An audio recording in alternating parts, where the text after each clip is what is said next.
আসসালামু আলাইকুম গাইস, আমি তালজিয়ান চলে এলাম আপনাদের মাঝে আমার একটি নতুন ব্লগ নিয়ে। কেমন আছেন আমার সুইট লাভলি ভিউয়ার্স? আশা করি ভালো আছেন। Good morning. সকালের নাস্তা সেরে নিচ্ছি এবং আমি অ্যাজ ইউজুয়াল একটু ঝালের সাথে একটু মিষ্টি ইউজ করছি।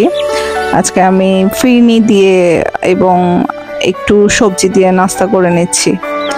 দেন এখন চলে যাব কিচেনে। আজকে হচ্ছে আমি আমার ওয়েতে চিকেন রান্না করব। কিভাবে করে একেবারেই সহজ এবং খুব অল্প ইনগ্রেডিয়েন্টস দিয়ে আপনারা চিকেন তৈরি করতে পারেন। তো আজকে আমি এটার মধ্যে একটু তেল গরম করে নিচ্ছি এবং এর মধ্যে আমি এখন ফোড়ন দিয়ে দিচ্ছি। আমি এর মধ্যে দারচিনি, এলাচ, লবঙ্গ ফোড়ন দিলাম।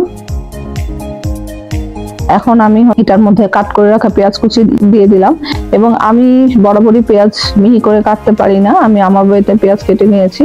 আমি এখন তেলের মধ্যে মশলার ফোড়নের মধ্যে পেঁয়াজটাকে ভেজে নিচ্ছি এবং এর মধ্যে আমি ইউজ করেছি আদা রসুন paste.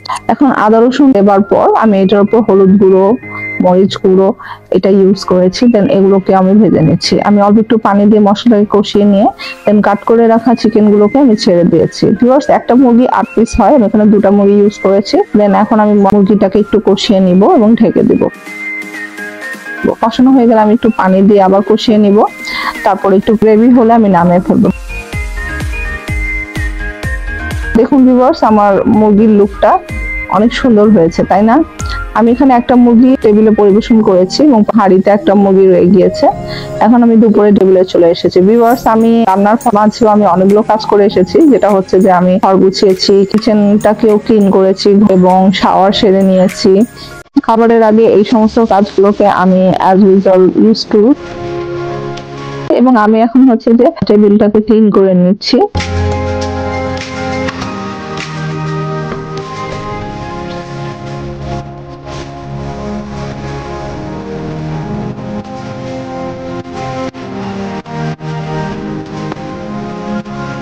Guys, this is my me time and now I spending my me time.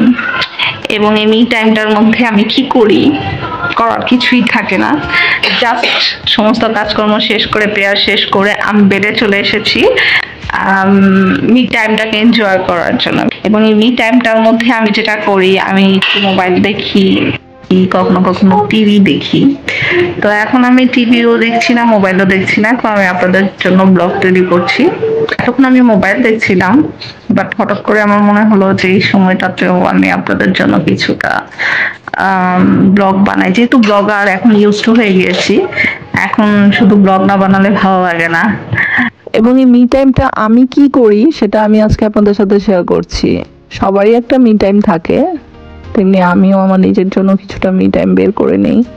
আপনাদের মি টাইম গুলোতে আপনারা কি করেন আমাকে অবশ্যই জানাবেন।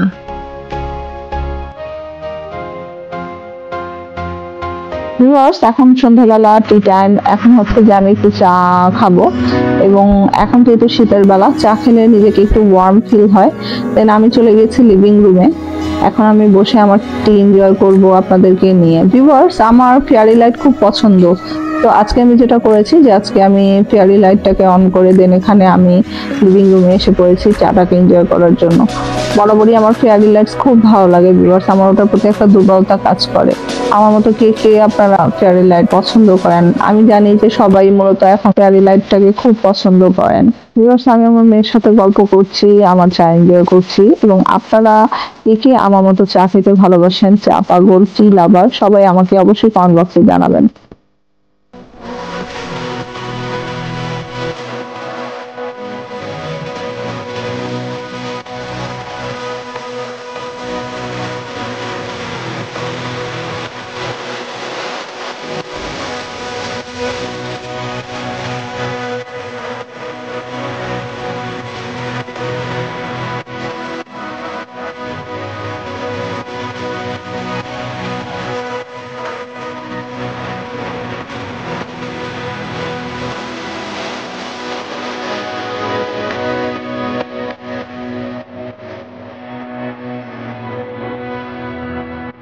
এখন ডিনার টাইম, আমাদের ভ্যাকেশন শেষ হতে যাচ্ছে ভিউয়ার্স। আমরা এখন আজ কালকে থেকে আমার বেবির স্কুল, সবগুলো বেবির স্কুল ওপেন হয়ে গিয়েছে। তো ওই জন্য কালকে খুব আর্লি যেহেতু ঘুম থেকে উঠতে হবে, তাই আজকেই আমরা সবকিছু গোছগাছ ছেড়ে নিয়েছি।